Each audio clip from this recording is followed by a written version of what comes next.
Your Humanities Half Hour is brought to you by the Northern Marianas Humanities Council.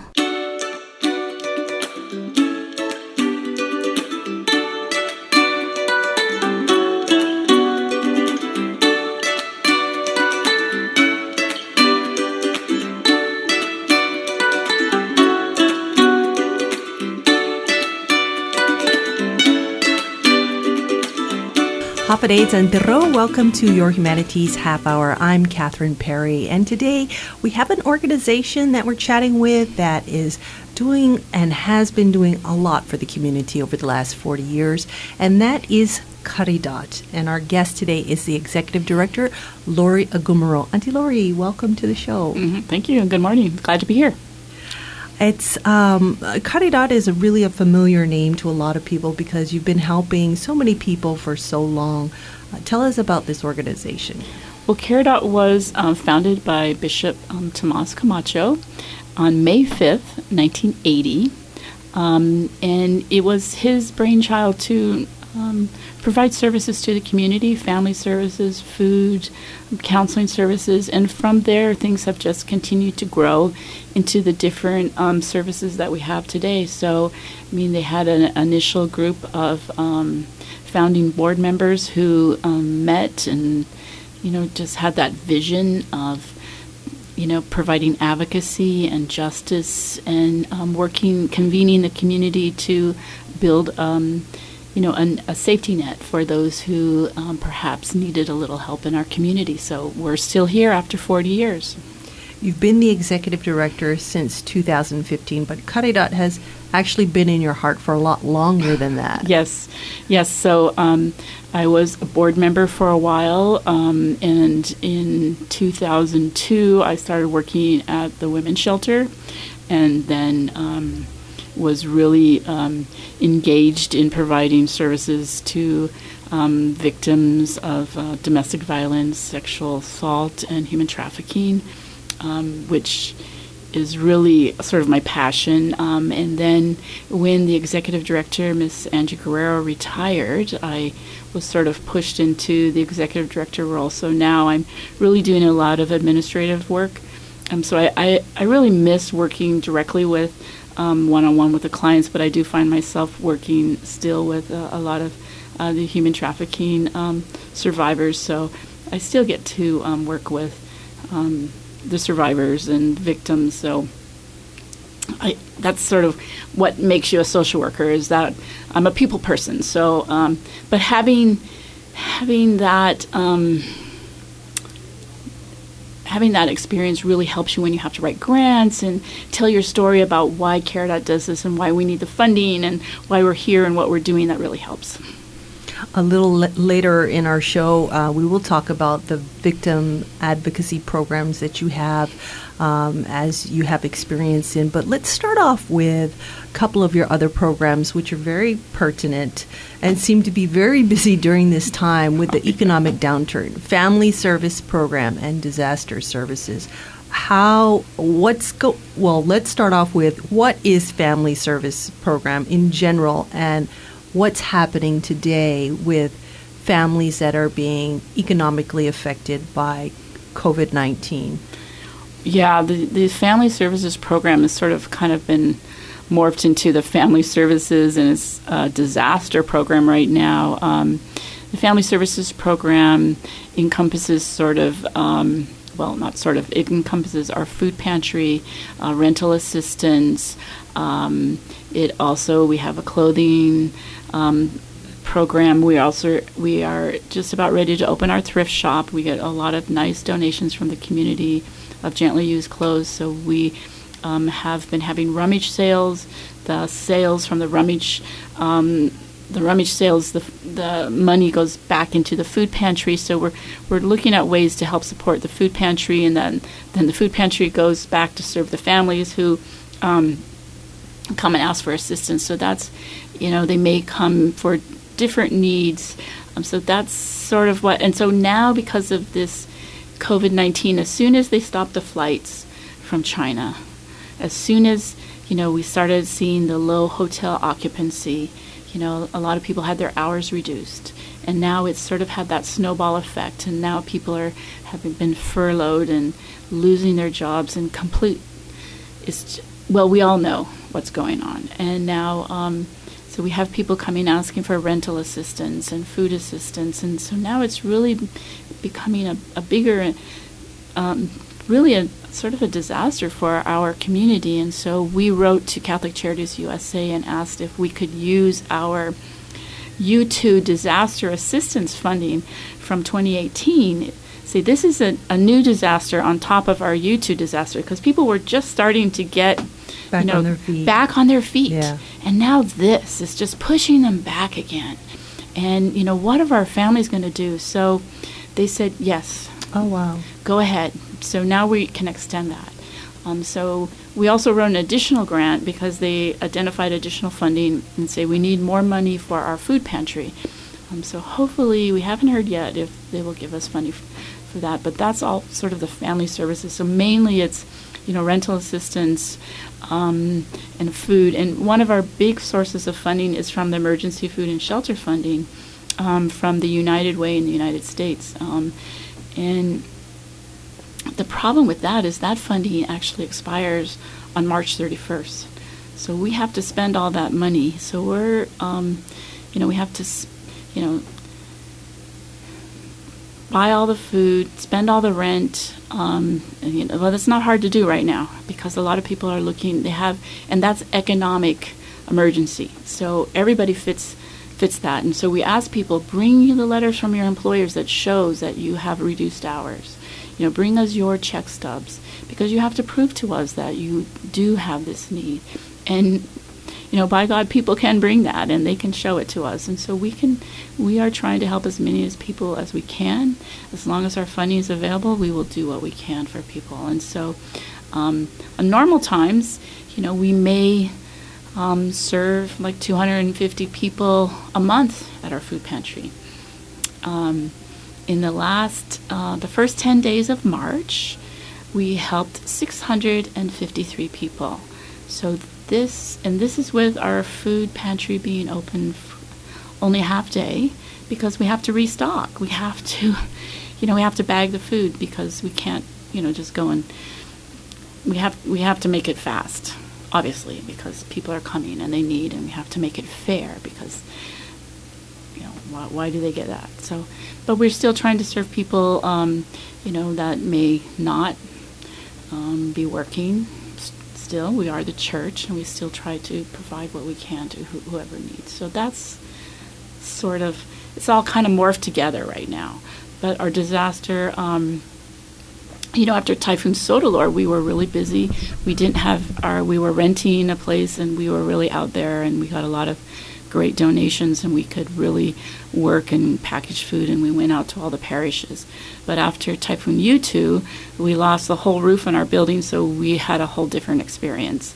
So now with this, we're doing what we can. So every disaster is different, and we try to figure out how we can fit into the community's needs and do what we can. Did I answer your question? I'm kind of rambling. Yes, you did, and you gave us a lot of extra information as well. I can imagine that some of our listeners are wondering, am I qualified?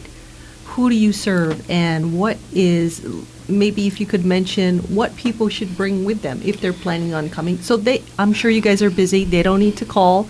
Grab a pen and a piece of paper, write this information down. Who's eligible, and what kind of information, documentation should they bring? Well, bring a letter from your employer that shows that you have reduced hours or you've been furloughed. Bring a check stub that shows if you're asking for rental assistance, show your reduced hours. Let us know how the economy has affected you, because that's what we need to show, because we are audited and we have to show how you've been affected, because we're saying that this disaster is affecting you, how it has affected you. People will come and say, well, I need food, and we'll ask them, do you get food stamps? Well, show us your food stamp card.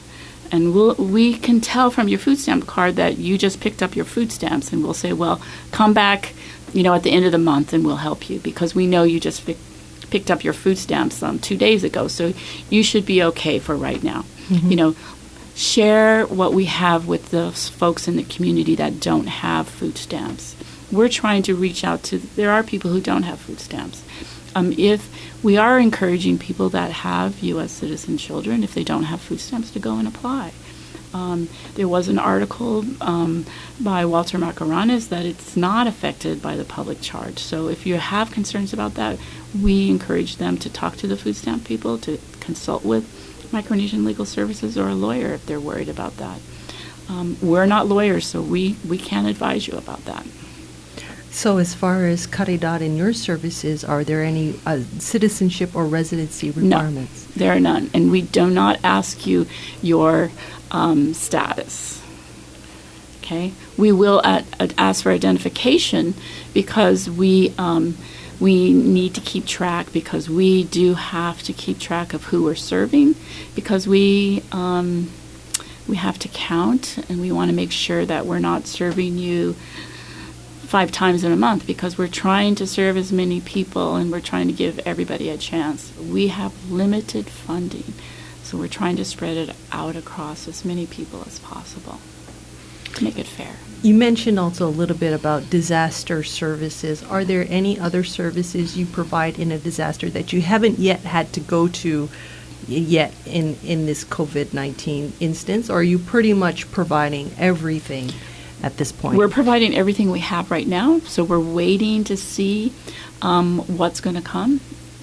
We'll see if, the president has made the declaration. We'll see if something comes. We will apply, and we will, monitor our networks through Catholic Charities USA, through FEMA. If there's something that we can apply and take advantage of, that we can then serve the community, we will certainly do our best to take advantage of that so we can provide those services. So what we have now is all that we have. So that's why we're trying to say, if we serve you this month, then, please give other people a chance and come back next month and we'll serve you again.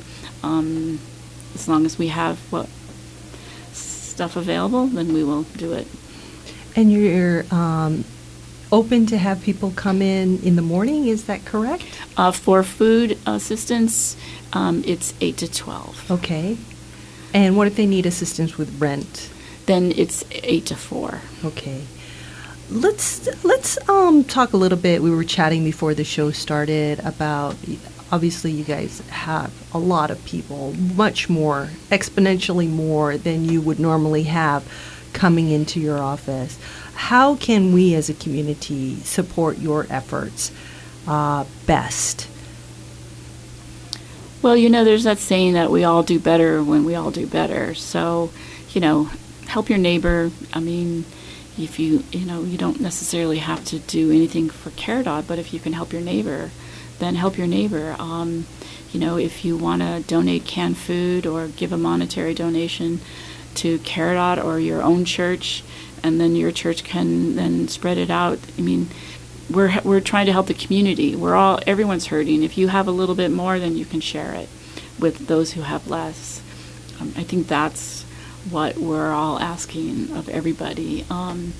We know that this situation hasn't really even taken hold yet in the CNMI. Everybody is starting to panic because they saw there's 3 cases in Guam.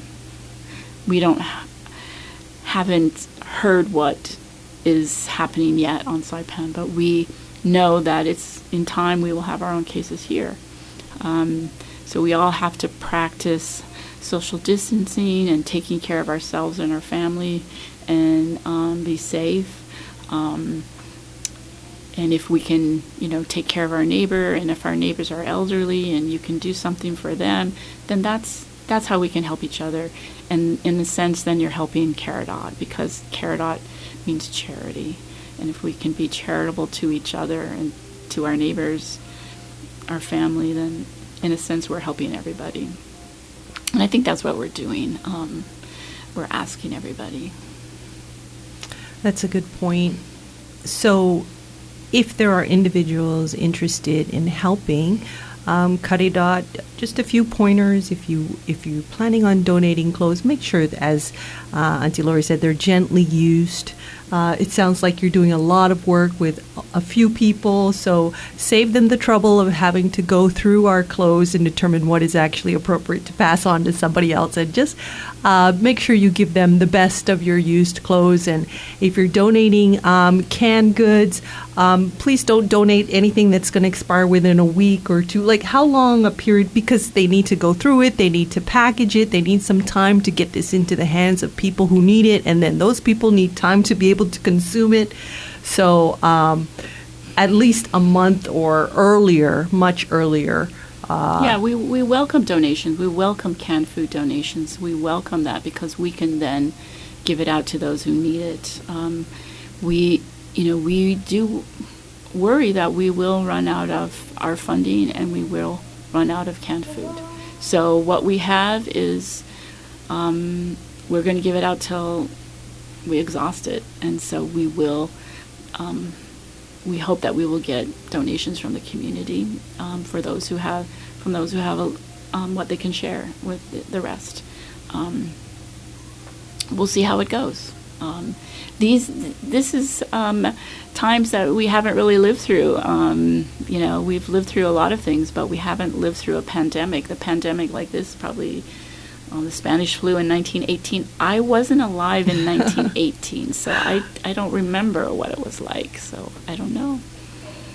Well, we'll make it through together. We will make it through together, and because that's just the way we do it. This is a resilient place, and we will do fine. But if we help each other, and if you have something you want to share with us, if you have time to volunteer and come down and say, hey, I have some time to spare, help us, you want to help us and help us open the thrift shop, we would love that. We just have only 5 employees at the Karidat main office. And imagine, they're assisting that many people, 653 people. It's really a load on our staff.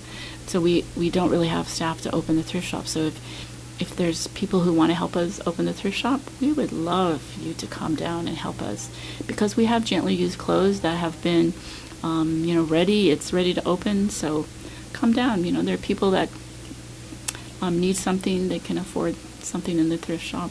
That would be great. And all the funding from the thrift shop will go back to help us buy more food for the food pantry. So it's that's the whole purpose of it. It's a cycle. Yeah. Well, as we mentioned, there's also another of other services that you provide, and we'll look into those after this break. Yes, thank you. Did you know that you can donate up to $5,000 to the Humanities Council through the CNMI Education Tax Credit Program? Donations from individuals and corporations qualify and can be used to offset your local wage and salary tax, BGRT, and earnings tax. Call our office at 235-4785 to see how you can support humanities programs in our community and obtain a tax credit for your donation. Sizuus Maasi, Olomai, and thank you. Welcome back to Your Humanities Half Hour. We're speaking with Executive Director Lauri Ogumoro of Karidat, the social services organization. Auntie Lauri, you also have a number of programs that help victims. Mm-hmm. What is the Victim Advocacy Program? The Victim Advocacy Program is a program that if you need help with developing a temporary restraining order, you can come to the office, you can speak to an advocate, and the advocate will sit down and talk with you about what's going on, why do you think you need a restraining order, and he will sit down with you and help you develop a statement, and then he will follow you to court, and then your statement will be presented to the family court judge, and it's often a very scary time because the person that you're taking that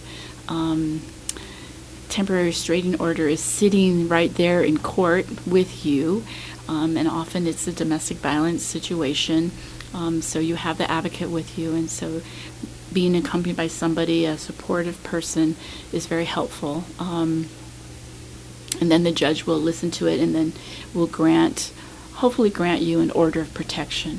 The order of protection is usually for a year. And then if you have to go for a follow-up hearing, the advocate will also go with you for a follow-up hearing, be there as another support in court. Also provide counseling services depending on what's the situation, and it can pay for the counseling services. Maybe the victim advocate program is also conduit for you to get into the shelter if you need shelter services, so they'll hear what's your situation. So they kind of listen to what's going on, what's the situation, and then determine what your needs are and kind of figure out. So they're advocating for you. The advocate has been doing this for quite some time, so he's pretty good at figuring out what's the priority. Get your statement written. What's been going on, why do you need the protection from the court, and then get it written down, and he'll file it with the court, and then it gets served on the respondent, and then go from there. So it's a supportive services. You mentioned Guma Esperansa. Guma Esperansa is another program, and that is the shelter for victims, domestic violence, sexual assault, human trafficking, and that is a confidential location for the victims and their children. They can stay there generally about 30 days, sometimes longer. Sometimes they don't stay that long. They may go there and decide what they want to do. Well, they may go there. They go there and they decide what they want to do. They may take out a restraining order. They don't have to. You don't have to just to go there, but they need kind of space to figure out what's the next step in their life. They need to figure out, how to be safe, and that's the message that hopefully they learn safety planning. They can meet with a counselor. They can have some respite away from the stress and the violence, because they're usually running away. A lot of times DPS will recommend at a scene, why don't you go to the shelter, go to Guma Esperansa, you need to get away from this violence, and they'll go there. A lot of times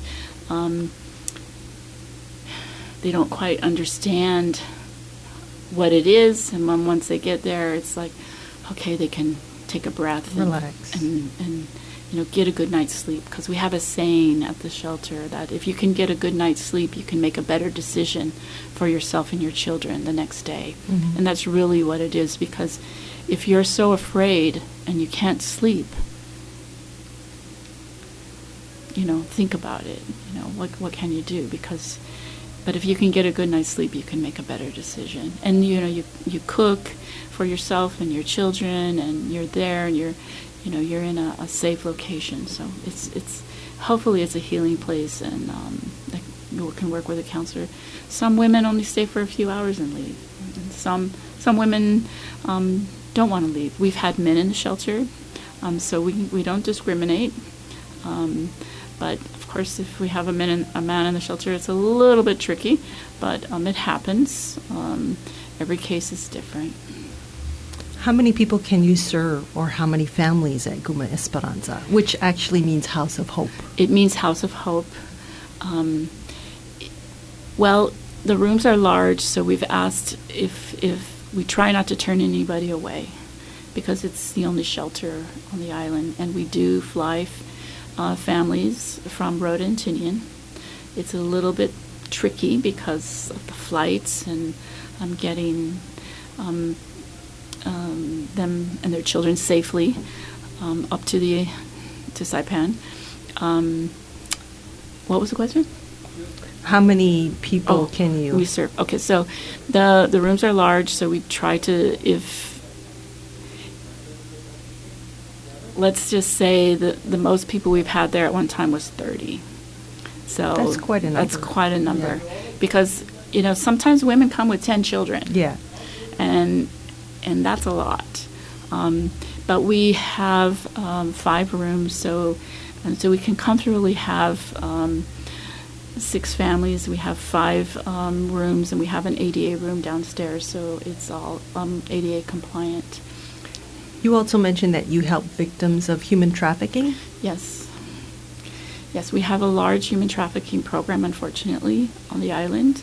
And it's, but we work with very successful lawyers who've been able to triumph and get them the proper immigration relief they need to move on with their lives. And so what we provide is the supportive services in the meantime, which is housing, medical care, food, while their legal cases go through the process. Many of these cases are never prosecuted, so what the victims really need is the immigration relief. Many of the victims choose not to go home because they just feel it's not safe. Are there any victims of human trafficking that don't need immigration services? In other words, domestic cases. Yes. So we call those domestic, and those would be U.S. citizens. We have served U.S. citizen domestic minor victims of trafficking, and at this time we don't have any U.S. citizen cases, but we have had cases in the past, yes. And I want to give you an opportunity before your final thoughts to provide the contacts for Karidat, because you've given a lot of information on how people can assist you. You also have a victim hotline. What is the best way for people to get in touch with you? So that's a perfect segue into the victim hotline. The victim hotline is 234-5100, and so that's a good contact if you're a victim and you need help, you want information about getting a TRO, or how do you get to the shelter, or you're a victim of something and you just want to find out what you should do, you can call the victim hotline. Give us that number again. 234-5100. And you can call 24 hours a day. There's always somebody to answer it. If nobody answers it, or if it's busy, that's because they're on the line or they're talking to somebody.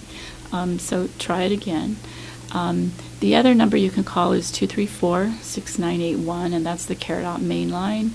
The phone these days is always busy? Ringing off the hook, and so we need a volunteer just to answer the phone. How about that? That might be helpful. Sometimes I'm answering the phone and they go, "Lauri, you're the one answering the phone?" I said, yep, I am. So we're all doing our part. So it's the main line is 234-6981. You can call and ask about what documents to bring, so that when you come, you don't have to go back home and bring them again. Don't waste your gas. Save your time, save your energy.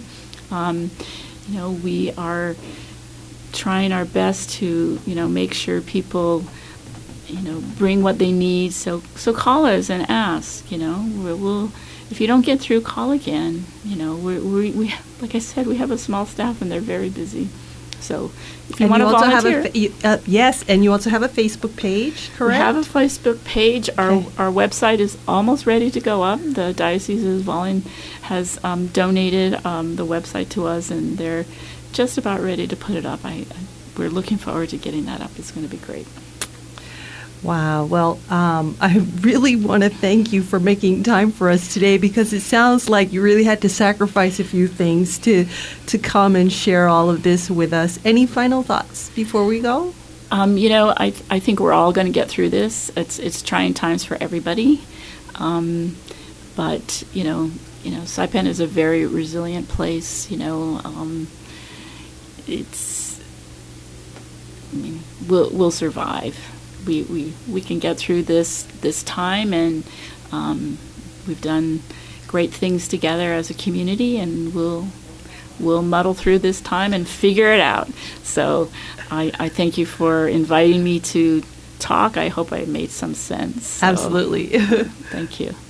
Thank you too, and on behalf of all of the people that you've helped, and also our community, because as you said, if one gets better, we all get better. Is that what you said earlier in the show? We all do better when we all do better. We all do better when we all do better, and so everything that you're doing is helping all of us. Right. So thank you to you and your staff for all of your hard work. We got a shout out to the Karidat staff. They are working hard, and I got a great staff, and they are a team. They are a great team. So shout out to the Karidat staff. Woo-hoo, shout out. Our guest today has been Lauri Ogumoro. She's the Executive Director of Karidat Social Services. Please contact them on Facebook if you would like to assist them or if you need assistance. This has been your Humanities Half Hour. I'm Catherine Perry.